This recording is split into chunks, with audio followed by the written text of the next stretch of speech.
तो फिर मैंने उनको यही बोला कि मैं बोला किसने बोला कि योगा डे जो है वो सिर्फ 21 तारीख को होता है। ये हमारे माइंडसेट में हमने बना लिया है कि नहीं नहीं 21 तारीख को ही सारे लोग योगा करने जाएंगे, उसके बाद पहले नहीं करते, बाद में नहीं करते, सिर्फ वो 21 तारीख को फोटो खींचने के लिए, वीडियो डालने के लिए बस उतना योगा कर लेते हैं। सो ये चीज हमने इसलिए करी है ताकि आज आपको बताया जा सके कि कल से कैसे आप एक नई शुरुआत कर सके, या आज से आप कैसे आप एक नई शुरुआत कर सके, इसलिए हमने ये प्री सेलिब्रेशन रखा हुआ है। और मैं अंकित मित्तल आपको इस कार्यक्रम में होस्ट करने वाला हूं, और हमारे साथ हमारे आज की गेस्ट स्पीकर जो है वो ज्वाइन कर रहे हैं, उनके हस्बैंड जो है वो हमें ज्वाइन किए हैं, और दोनों मिलकर हमें शानदार तरीके से थ्योरेटिकल प्रैक्टिकल दोनों बात जो है वो यहाँ पे शेयर करने वाले हैं।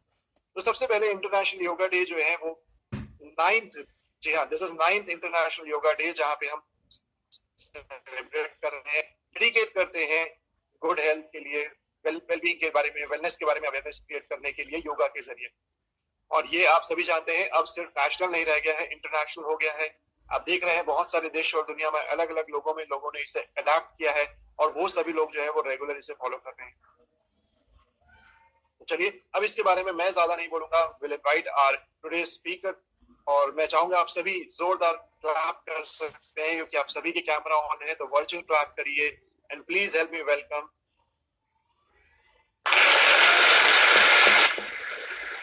विजी कंजानी जी, जो कि योगा स्पेशलिस्ट है, नेचुरल न्यूट्रिशन एडवाइजर है, इन्होंने बीएससी किया हुआ है, और बाकी की सारी डिटेल जो है वो आपके साथ शेयर करेंगे। सो विजय मैम, आपका बहुत बहुत स्वागत है, ओवर टू यू।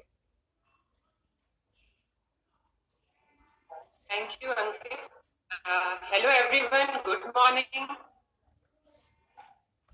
आप सबका स्वागत करती हूँ यहाँ पे इस वर्चुअल स्ट्रीम पे। आप सबको योगा डे के लिए, आज जैसे अंकित ने कहा कि आज तो योगा डे नहीं है, पर सब लोग यही सोच रहे हैं कि आज क्यों योगा हो रहा है ना। तो सही बात है कि योगा एक दिन की चीज नहीं है ना, हमें ये हमेशा की अपनी एक रूटीन बनानी चाहिए ताकि हम हेल्दी रह सके, हेल्दी लाइफ जी सके।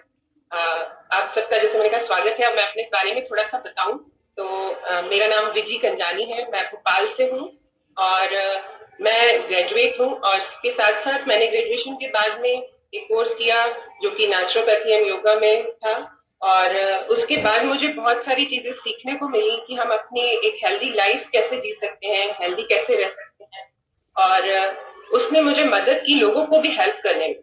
और इसी के कारण आज हम हेल्प कर पा रहे हैं, कई लोगों को कंसल्ट कर पा रहे हैं, उनको हेल्दी लिविंग दे रहे हैं। और मेरे हस्बैंड सुनील, हम दोनों मिलकर फिर हमने देखा एमवे बिजनेस में भी हम एक हेल्दी लाइफ जी सकते हैं। न्यूट्रिशन के बारे में हमने सीखा यहाँ पे न्यूट्रीलाइफ से, और उसको देखकर मुझे लगा कि ये दोनों चीजें मेरे फील्ड की है, मेरे पैशन की है, जिसको मैच कर सकते हैं। और हमने इस बिजनेस को बिल्ड करना शुरू किया, और अभी पैशनेटली इस बिजनेस को बिल्ड कर रहे हैं हम दोनों। जैसा मैंने कहा कि कई लोगों को हम बताते हैं कि कंसल्ट करते हैं कि कैसे आप एक हेल्दी लिविंग जी सकते हैं, क्योंकि कई बार होता है लोग बीमार होते हैं तो उनको लगता है कि दवाई ले लेनी चाहिए, बट सिर्फ दवाई ही सॉल्यूशन नहीं होता है ना। हमने सुना है 4 पिलर्स, तो 4 पिलर्स जो मदद करते हैं वो हमने यहाँ न्यूट्रीलाइट में सीखा था कि कैसे आप अपनी एक हेल्थ अच्छी रख सकते हो, आपके खाने के द्वारा, जो आपका न्यूट्रिशन है, आपके एक्सरसाइज के द्वारा, आपके रेस्ट के द्वारा, और एटीट्यूड के द्वारा, कि आप कैसे अपना एटीट्यूड रखो जिससे कि आपकी एक हेल्दी लाइफ रहे। तो ये चारों चीजों का बैलेंस होना बहुत जरूरी है, और यही चीज हम लोगों को एडवाइस करते हैं, लोगों को गाइड करते हैं, और उनकी हेल्प करते हैं उनकी हेल्थ को अच्छा रखने के लिए। अब आज अगर हम बात करें तो आज हम किस लिए मिल रहे हैं? योग के लिए, कि आज हम कुछ सीख सकें कि हम कैसे अपने योग के द्वारा हेल्थ को अच्छा रख सकते हैं। और योग जो है वो तो हमारे भारत में अगर हम बात करें तो हजारों वर्षों पुराना है ना। उसको तो हमारे भारतवर्ष में काफी टाइम से जाना जा रहा है, पर हम उतने अवेयर नहीं थे, हम सब उतना उसको इम्पोर्टेंस नहीं देते थे। बट जैसे जैसे ये बाहर गया और दूसरी कंट्रीज में इसकी इम्पोर्टेंस समझी लोगों ने और इसको अपनाया, तो हम लोगों को भी लगा कि नहीं, हमें भी ये चीज अपनानी चाहिए। और धीरे धीरे इसकी अवेयरनेस लोगों में बढ़ती चली गई, और अब सब लोग समझ रहे हैं कि इसके बेनिफिट्स क्या है। और मोदी जी के कारण अभी हम 21 को जो इंटरनेशनल योगा डे मनाते हैं, तो उसमें बहुत सारे लोग इसमें बार लोग फोटोज खींचते हैं, ये बात अच्छी है कि लोग कई बार अपने फोटोज डालने के लिए स्टेटस पे करते हैं, बट अगर हम उसको अपनी लाइफ में एक रूटीन बना लेते हैं तो ये हमें बहुत ज्यादा बेनिफिट है। तो ये चीज इसीलिए है कि इसको हम अपनाएं अपनी लाइफ में, डेली रूटीन में। योग अगर हम बात करें तो लोग एक्सरसाइज भी करते हैं और लोगों को लगता है कि हम जुम्बा क्लास जा रहे हैं, जिम जा रहे हैं, कहीं पे भी हम जा रहे हैं तो वो भी तो एक एक्सरसाइज है। बट अगर हम डिफरेंस देखें तो वो एक्सरसाइज में आपका फिजिकल एक्सरसाइज, आपका शारीरिक व्यायाम ज्यादा होता है, उसमें आपकी सांस ज्यादा तेज चलती है। जबकि अगर हम योग की बात करें तो योग जो है वो एक जीवन जीने की कला है ना। वो सिर्फ आसन नहीं है, सिर्फ एक्सरसाइज नहीं है, वो बहुत सारी चीजें हैं। बट अगर हम आज बात करेंगे तो बहुत समय निकल जाएगा, तो आज हम सिर्फ छोटी छोटी बातों पे ध्यान देंगे कि कैसे हम इसको अपनी रूटीन में इन्वॉल्व कर सकते हैं। और इसके फायदे हमारे साथ ये है कि सिर्फ फिजिकली नहीं, शारीरिक ही नहीं, हमारी बॉडी में मानसिक तौर पर और आध्यात्मिक तौर पर भी ये हमें मदद करता है। हमारी बॉडी को, हमारे माइंड को स्थिर रहने में मदद करता है, हमारे बॉडी में माइंड को शांत रहने में मदद करता है, तो हमारे पोस्चर को ठीक करता है। तो सिर्फ अपने हाथों को हिलाना, एक जगह पे बैठ जाना ही योग नहीं है, ये एक पूरी तरीके से हमारे जीवन शैली है जिसको कि हमें अपने लाइफ में इम्पोर्टेंस देनी चाहिए, अपनाना चाहिए। और मैं ये कहूंगी कि आप अगर डिजिटली कनेक्ट हुए हैं तो बहुत अच्छी बात है, बट अगर आपके आसपास कहीं पे कोई योग एक्सपर्ट हो, उनके साथ आप जुड़िए और उनसे सीखिए, क्योंकि इसमें अगर आप गलत करते हैं तो कहीं ना कहीं आपके शरीर को नुकसान हो सकता है। तो वो जरूरी है कि हम सही एक्सपर्ट के साथ मिलकर इसको सीखें और फिर उसको अपनी लाइफ में अपनाएं। अब अगर हम बात करें तो बहुत सारे आसन है जिनको हमें करना चाहिए। आज मैंने देखा बहुत अच्छा लग रहा है, बहुत सारे कैमरास ऑन है और सब लोग एक्साइटेड है, रेडी है कि वो सुबह सुबह योग कर सके। सब लोगों का बिजी शेड्यूल रहता है, मुझे पता है, बट उसके बाद भी आप सबने टाइम निकाला है और आप रेडी हैं अपने मैट के साथ में। मुझे लगता है सब एक मैट जरूर रखा होगा, मैट या चादर या दरी कुछ आप रखिए जिसपे कि आप बैठ सके, है ना। योग करने के लिए जरूरी है कि आप जिस जगह पे बैठे हो वो समतल जगह हो, है ना, प्लेन जगह हो, उस पे आपको एक मैट रखिए और कंफर्टेबल आपका कोई ड्रेस होना चाहिए जिसमें आप आसानी से योग कर सकें। और इसके बाद में अगर आप ऐसी जगह पे बैठे जहां पे एयर अच्छे से हो, है ना, क्योंकि जब हम ब्रीथ करते हैं तो फ्रेश एयर जितना जाएगी उतना ही हमारे लिए बेनिफिट होगा। तो अगर हम ऐसी खुली जगह पे बैठ सके या जहां से हमें हवा फ्रेश मिल सके तो वो बहुत अच्छा रहता है। लाइट वेंटिलेशन अच्छा होना चाहिए। तो आज का जो ये सेशन है हम स्टार्ट करते हैं योग का, और इसमें मुझे सुनील जी हेल्प करेंगे। मैं गाइड करते जाऊंगी और आप लोग भी उसी हिसाब से यहाँ पे योग कर सकते हैं। Before that, because we are going to start the live yoga, मैं सभी से रिक्वेस्ट करूंगा जो कैमरा बंद हो गए हैं सारे कैमरा ऑन होने चाहिए ना। जैसा पहले भी कहा, जब तक आप कैमरा ऑन नहीं रखोगे वो सीरियसनेस नहीं आएगी। और बैठ के सुनना नहीं है, क्योंकि योगा जो है वो थोड़ा कंफर्टेबल एक्टिविटी है, तो एटलीस्ट आप जहां भी बैठे हो एक्टिविटी आप करते जाओ, ठीक है। सो मैं नाम लूंगा अगर आप करेंगे नहीं तो। सो इसलिए आज ये एक्टिविटी रखवाइए आप सभी को फिट रखने के लिए।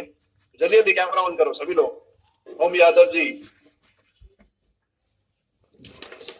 चलिए चलिए जल्दी जल्दी सारे कैमरा ऑन करो और सब लोग सेटअप हो जाओ, रेडी हो जाओ, because our speaker is ready. चलो भैया हम भी करेंगे। Great, so I think we can start. Okay, योग शुरू करने से पहले मैं थोड़ा सा बोलना चाहूंगी, अगर आप फर्स्ट टाइम कर रहे हैं तो आप कंफर्टेबली जो जो आसन कर सकते हैं उनसे स्टार्ट करिएगा। अगर आपको बहुत ज्यादा पेन हो रहा है किसी चीज में तो उस चीज को कंटिन्यू नहीं करिए, है ना। अपने बॉडी को हमें दर्द तक नहीं ले जाना है, ठीक है। और दूसरी चीज, हमें अगर कोई इशू है, जैसे अगर हमारे किडनी का कोई इशू है या हमारा अभी कुछ ऑपरेशन हुआ है, हाई बीपी है, इस तरीके के कुछ इश्यूज हैं, तो आप ऐसी एक्सरसाइजेस जो मैं बताऊं जिसमें कि आपकी सांस फूल रही है वो मत करिएगा। जो आप कंफर्टेबली कर सके उसे करिए, ठीक है, ताकि आप सीख सके कि कैसे योग हो रहा है। और योग करने के लिए हम सबसे पहले हमारा मेन जो काम होता है वो सबसे पहला होता है कि हम अपने मन को शांत रखें। किसी भी चीज की शुरुआत करते हैं तो हम भगवान के नाम से शुरू करते हैं। तो हम हाथ जोड़कर और जो भी जिन भी प्रभु को आप पूछते हैं, पूजा करते हैं, उनका ध्यान कर सकते हैं या सूर्य देव का ध्यान कर सकते हैं। अगर आप किसी गार्डन में बैठ के कर रहे हैं तो, है ना, आंखें बंद करके हम प्रेयर बोलेंगे, प्रार्थना करेंगे। असतो मा सद्गमय तमसो मा ज्योतिर्गमय मृत्योर्मा अमृतम गमय। ओम शांति शांति शांति। अब हम अपने एक्सरसाइज या व्यायाम शुरू करेंगे। तो जब हम मॉर्निंग में कोई भी योगा शुरू करते हैं तो सबसे ज्यादा जरूरी हमारे लिए ये है कि हम खाली पेट हों। हमारे ज्यादा से ज्यादा अगर हम कोई लिक्विड डाइट लिए हों तो वो चल जाएगा, बट हमने कुछ खाना नहीं खाया हो। अगर आपने खा लिया है तो मैं कहूंगी कि आप अभी ना करें, है ना, और आप लिक्विड डाइट ले सकते कुछ भी, उसके बाद ये योगा शुरू कर सकते हैं। आपका पेट खाली होना चाहिए। और आप जब एक्सरसाइज स्टार्ट करते हैं तो हम जब अगर हम बात करें तो हम वार्म अप करते हैं, जिसे हम कहते हैं, है ना। तो यहाँ पे हम सूक्ष्म व्यायाम से शुरू करेंगे। सूक्ष्म व्यायाम क्या करते हैं, जब हम सोते हैं तो हमारी बॉडी थोड़ी सी स्टिफ हो जाती है, तो हम अपनी बॉडी को थोड़ा सा फिट करेंगे, लूज करेंगे, ताकि हमारे जो शोल्डर्स और जॉइंट्स हैं वो स्टिफ हो गए हैं। तो हम उसके लिए सूक्ष्म व्यायाम करेंगे। तो पहला हम करेंगे ग्रीवा संचालन। ग्रीवा मीन्स हमारे गले, गर्दन के लिए।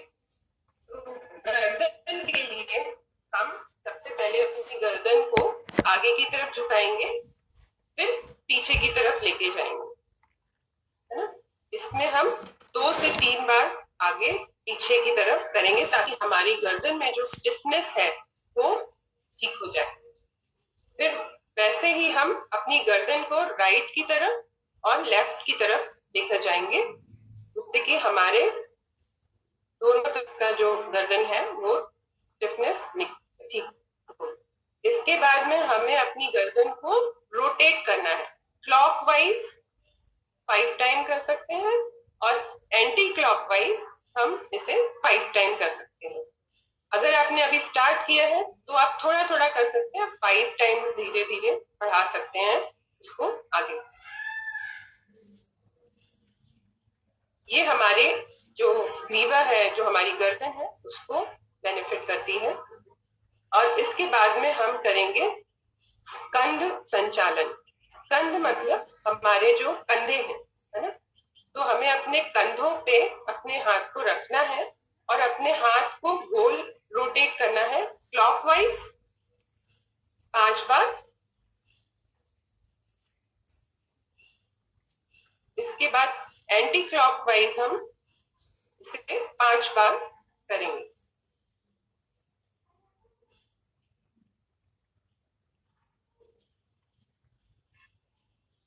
इस समय हमारे पैर जो है वो थोड़े नॉर्मल डिस्टेंस जिस पे हम खड़े हो सकते हैं उसमें खड़े रहना है। अब हमें कटी चक्रासन करना है। कटी चक्रासन जो होता है उसमें हमारे जो हाथ है, उस हाथ को हमें एक लेफ्ट की तरफ कंधे पे लेकर आना है और पीछे वाला जो दूसरा हाथ है उसे पीछे की तरफ लेकर जाना है और पीछे मुड़ते हुए हमें अपनी एड़ी को देखना है। इसी तरीके से हम दूसरी तरफ करेंगे। ये भी आप राइट हैंड साइड पे 5 और लेफ्ट हैंड साइड पे 5 तरफ कर सकते हैं। 5 बार आपने राइट हैंड साइड पे करना है, 5 बार आपने लेफ्ट हैंड साइड पे।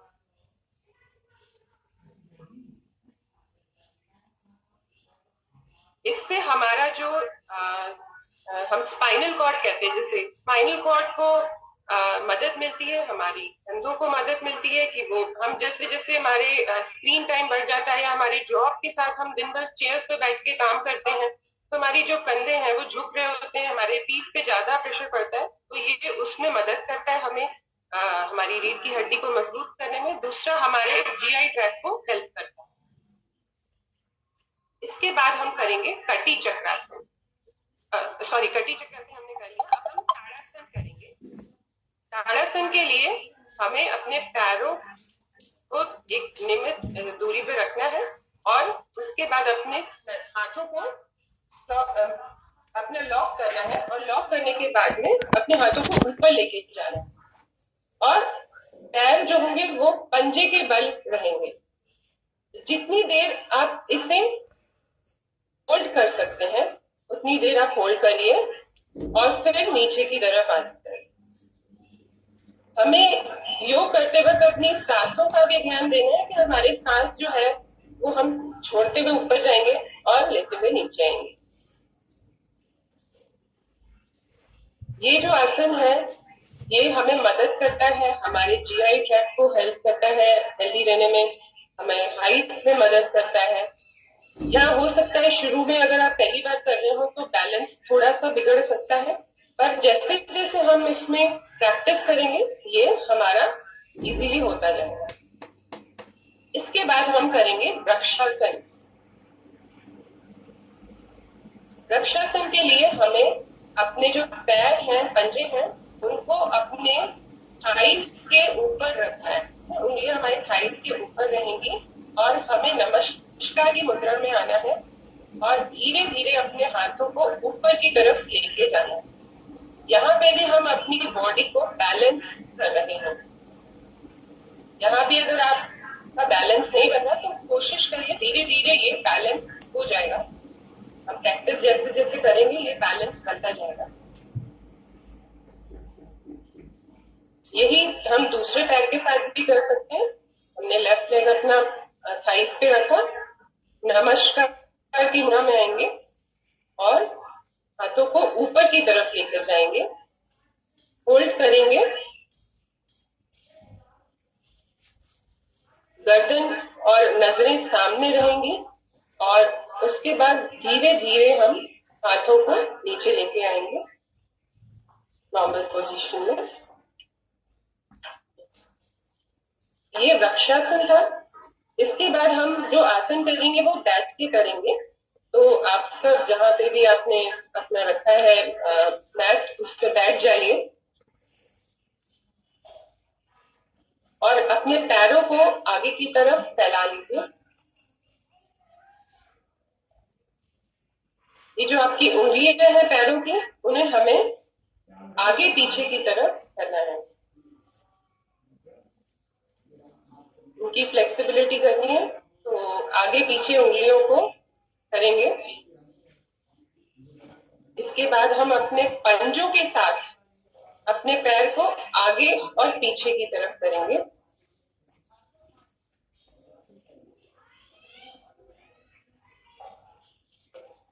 आप इसमें थोड़ा सा तनाव महसूस कर सकते हैं जब आप अपने आगे पैर करते हैं पंजों के, है ना? वो अच्छा है, उतना ठीक है, पर दर्द नहीं हो। फिर आप अपने पंजों को रोटेट करिए क्लॉकवाइज और एंटी क्लॉकवाइज।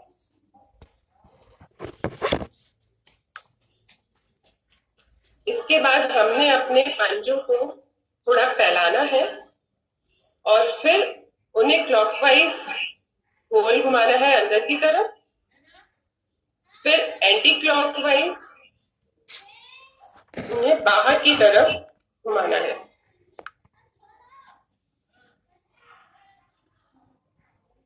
अब हम अपना जो लेफ्ट लेग है उसको अपने थाइस पे रखेंगे और अपने पंजे को पकड़ेंगे हाथ से और उसको गोल घुमाएंगे। ये हम अपने पैरों की एक्सरसाइज कर रहे हैं। इससे पहले हमने अपने गर्दन की और शोल्डर की एक्सरसाइज की थी। तो हम क्लॉकवाइज और एंटी क्लॉकवाइज घुमाएंगे 5-5 बार। अब इसके बाद हम अपने घुटने को अपने माथे से टच करने की कोशिश करेंगे। अगर आप शुरुआत में पहली बार कर रहे हो सकता है ये ना हो, पर जितना हो सकता है कंफर्टेबली उतना करने की कोशिश करिए। इसे भी आप 5 बार कर सकते हैं।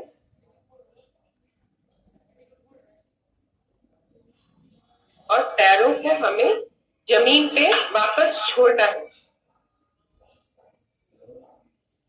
अब हम दोनों हाथों से पैरों को पकड़ेंगे और उसे झुलाएंगे।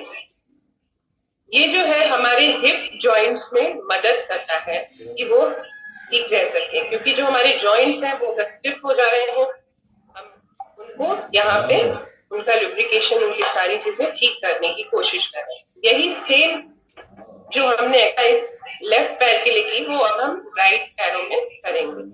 यहाँ हमने राइट पैर के पंजे को पकड़कर रोटेट करना है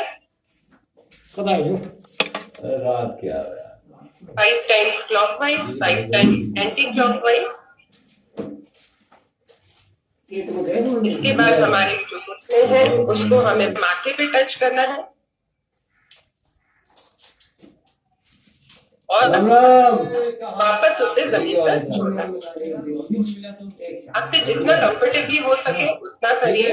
बढ़िया।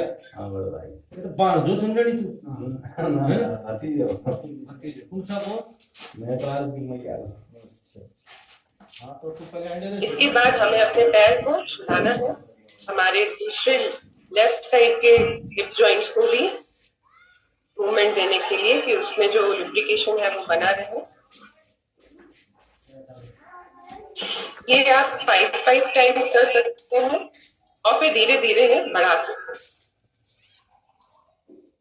अब इसके बाद हम तितली आसन करेंगे। तितली आसन के लिए अपने पैरों को जितना हो सके अपने पेट के पास की तरफ लेकर आएंगे और होल्ड करेंगे हाथों से और अपने थाइस और पैर को हिलाएंगे। आप इससे जितना कंफर्टेबली कर सकते हैं उतना करिए। अगर ये जमीन से टच हो पा रहा है तो बहुत अच्छा है, और अगर आप शुरुआत कर रहे हैं तो धीरे धीरे ये प्रैक्टिस के साथ होता जाएगा।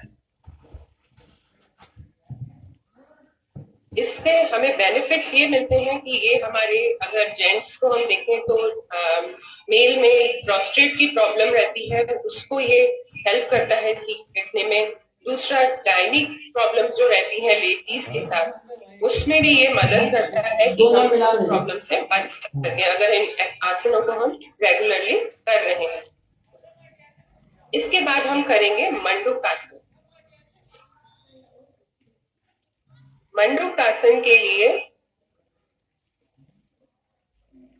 हमने अपने वज्रासन में बैठना है, अपने पैरों को फोल्ड करना है, पीछे जो पंजे हैं वो मुड़ जाने चाहिए और जो हमारी मुट्ठी है वो हमें अपनी नाभि से दूर रखनी है और सांस छोड़ते हुए हमें नीचे की तरफ आना है और सामने की तरफ देखना है।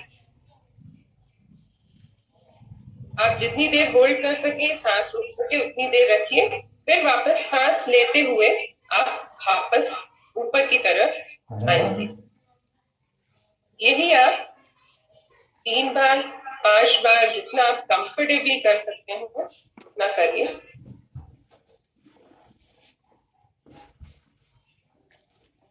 ये आसन आपके शुगर को रेगुलेट करने में मदद करता है। जिनको डायबिटीज की प्रॉब्लम है उनके लिए अच्छा है। कोई लोग वेट मैनेज करना चाहते हैं उनके लिए ये बहुत अच्छा है। आपके जो अंगूठे हैं वो अंदर होंगे, उंगलियां उसके ऊपर होंगी और नाभि से डिस्टेंस होगा थोड़ा सा। अब इसके बाद हमने हथेली के साथ उस आसन को करना है। आपके हाथ को नाभि के नीचे की तरफ, राइट हैंड के हाथ को, और उसके ऊपर लेफ्ट हैंड का हाथ रखेंगे और फिर वैसे ही नीचे की तरफ हम झुकेंगे। गर्दन नजरें सामने की तरफ रहेंगी। छोड़ते हुए नीचे आना है, होल्ड करना है